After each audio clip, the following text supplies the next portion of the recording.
Close your eyes and picture a dinosaur. For millions, the image that flashes to mind is an undisputed monarch, a tyrant king sculpted by both nature and Hollywood. We see a massive head filled with teeth like railroad spikes, two powerful legs stomping through a humid jungle, and hear a ground-shaking roar that has become the definitive sound of the prehistoric world. This is, of course, Tyrannosaurus rex. From the moment it first terrified audiences in Jurassic Park, T-Rex cemented its status as the ultimate predator, the final boss of the Mesozoic era. It was the biggest, the baddest, the unquestionable ruler of its domain. In the court of public opinion, the throne was taken, and the case was closed. But what if that throne was never the only one? What if continents away and millions of years before T-Rex ever walked the earth, there existed another contender for the crown? A creature that was not only longer than the mighty Tyrannosaur, but so profoundly bizarre it forces us to rethink the very definition of a giant predatory dinosaur. Imagine a ruler not of the plains or forests, but a vast, winding river Systemsa monster that blurred the line between dinosaur and crocodile, between land and water. This is the story of Spinosaurus aegyptiacus. It's not simply a tale of one giant beast supplanting another.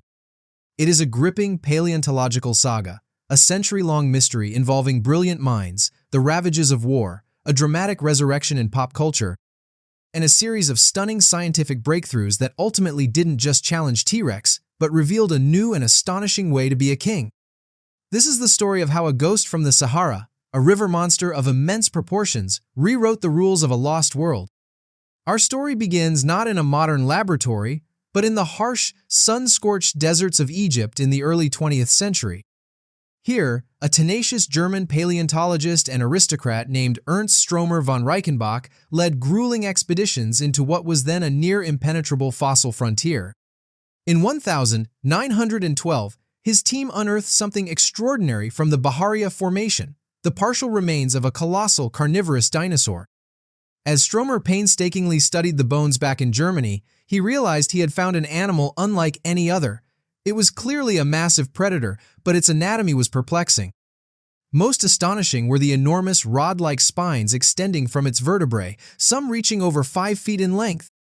Stromer correctly deduced that in life, these spines would have been connected by a membrane of skin, forming a magnificent and intimidating sail on the creature's back. Based on the size of the jaw and other fragments, Stromer knew his discovery, which he named Spinosaurus aegyptiacus, or spine lizard from Egypt, was a true giant, an animal that could rival, and perhaps even exceed, the great Tyrannosaurus rex in sheer length. He had discovered a new apex predator, but the world would not get the chance to know it. Stromer's precious and unique fossils were put on public display in the Bavarian State Collection in Munich.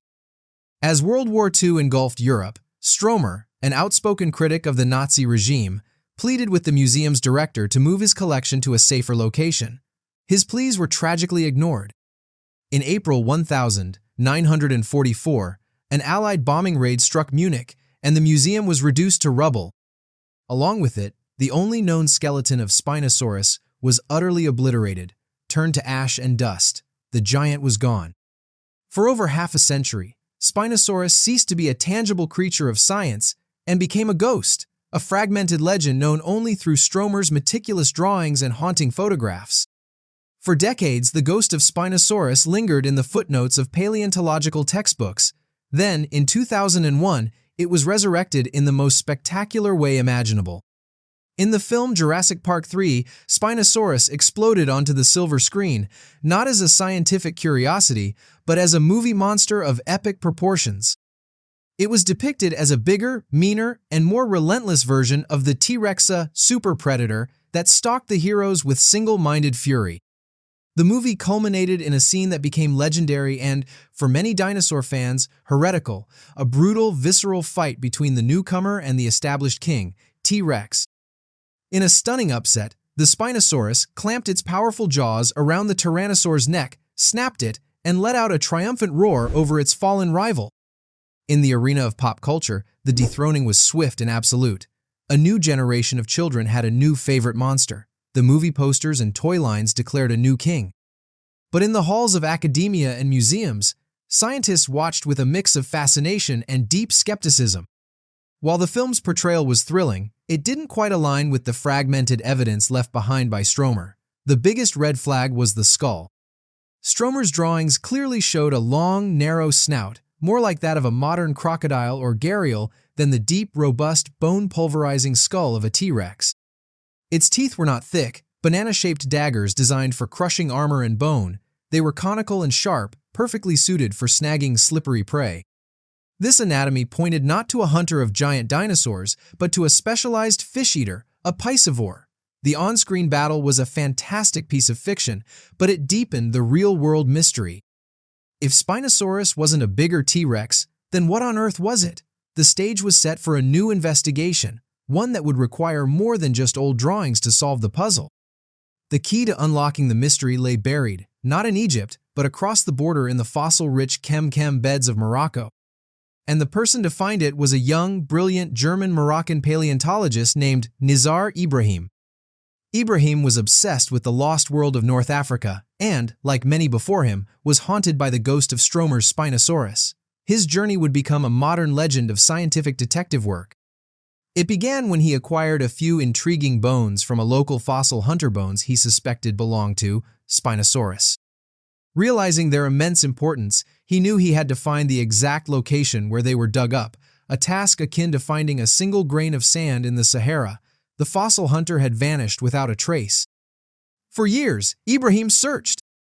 The quest seemed hopeless until, in a moment that feels scripted for a movie, he was sitting in a cafe in the desert town of Erfoud and saw a man in a distinctive white tunic walk past. It was him. Ibrahim managed to persuade the man to take him back to the original dig site, a remote cliffside location. There, Ibrahim's team unearthed a treasure trove, a new, more complete partial skeleton of Spinosaurus. This was the Rosetta Stone they had been looking for. The subsequent 2014 scientific paper, with Ibrahim as the lead author, dropped a bombshell on the world of paleontology. The new skeleton revealed features more bizarre than anyone had dared to imagine. Spinosaurus had shockingly short and relatively weak hind legs, completely unsuited for chasing prey on land like a T-Rex. Its feet were broad and flat, possibly webbed, like those of a shorebird. Most tellingly, its bones were incredibly dense and compact, lacking the hollow marrow cavities common to most theropods. This was a feature seen today in animals like penguins and manatees, which use heavy bones as ballast to control their buoyancy in the water. Its snout was riddled with small openings, indicating a network of pressure-sensing nerves, just like a crocodile uses to detect the movement of prey in murky water. The picture was now stunningly clear. Spinosaurus was not a land dweller. It was a river monster, the first non-avian dinosaur ever discovered to have been truly semi-aquatic. It wasn't a bigger T-Rex. It was a 50-foot-long, 7-ton crocodilian, heron hybrid, stalking the massive rivers of Cretaceous Africa for sawfish and giant coelacanths. The revolution was already afoot, but one major piece of the puzzle was still missing. The new reconstruction of Spinosaurus was compelling, but to be a truly dominant aquatic predator, it needed an engine. Its short legs wouldn't have been enough to propel its enormous body through the water effectively. Convinced the answer was still out there, Nizar Ibrahim and his team returned to the Moroccan hillside once more. In a series of expeditions, they hit the paleontological jackpot, unearthing what had been lost for 100 million years, the majority of the tail. The findings, published in 2020, were the stunning final act of the discovery. The tail of Spinosaurus was utterly unique. Every other large theropod dinosaur, from Allosaurus to T-Rex, had a long, stiff, tapering tail that acted as a counterbalance for running on two legs. But the tail Ibrahim's team uncovered was something else entirely. It was a deep, flexible, and massive structure formed by elongated spines, creating a giant, fin-like paddle nearly half the length of the animal itself. It was less like the tail of a dinosaur and more like the powerful, undulating caudal fin of a crocodile or a giant newt. This was the engine. With a few powerful side-to-side sweeps of this magnificent appendage, Spinosaurus could surge through the water with terrifying speed and agility, hunting its aquatic prey with lethal efficiency. This was the final, undeniable proof. Spinosaurus wasn't just an animal that waded in the shallows. It was a dinosaur that had truly adapted to a life in the water, a powerful swimmer that actively pursued its victims in their own element. The dethroning was complete, but not in the way the movie portrayed. T-Rex was never in danger of being beaten in a physical fight. They lived on different continents, separated by millions of years. Instead, Spinosaurus had claimed a throne no one even knew existed.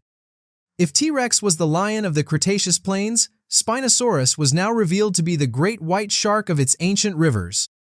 The story of Spinosaurus is a powerful epic of loss and rediscovery. It's a journey that took a century, stretching from the dust of the Egyptian desert to a bombed-out museum in Munich, from a Hollywood soundstage to a windswept Moroccan cliffside. We have watched this creature transform from a mysterious set of drawings into a misunderstood movie brute, and finally emerge in its true form, a magnificent, semi-aquatic predator unlike anything else on Earth. It is one of the most compelling comeback stories in the history of science. So, did the giant river monster truly dethrone T-Rex? The answer in the end is both no and a resounding yes. No, it did not physically usurp the tyrant king. The two beasts were separated by an ocean of time and space. But yes, it fundamentally dethroned the idea of T-Rex as the single, ultimate template for a top predator. Spinosaurus shattered our preconceived notions, forcing us to recognize that dominance is not a monolith. The throne of a terrestrial hunter is different from the throne of an aquatic king. By revealing a completely new way of life for a giant carnivorous dinosaur, Spinosaurus didn't just take a crown. It revealed that the kingdom was far larger and more wonderfully complex than we had ever imagined. The tale of Spinosaurus serves as a humbling and exhilarating reminder of the very nature of scientific discovery. It shows us that our knowledge is never complete, that the earth beneath our feet still holds secrets capable of rewriting everything we thought we knew. The monsters of our imagination are constantly being reshaped by the patient work of discovery, by a fossil hunter's keen eye, a researcher's relentless curiosity, and a single bone that can change the world. And it leaves us with a tantalizing question. What other incredible beasts, what other lost worlds, are still waiting in the stone, ready to rise again and claim a throne of their own?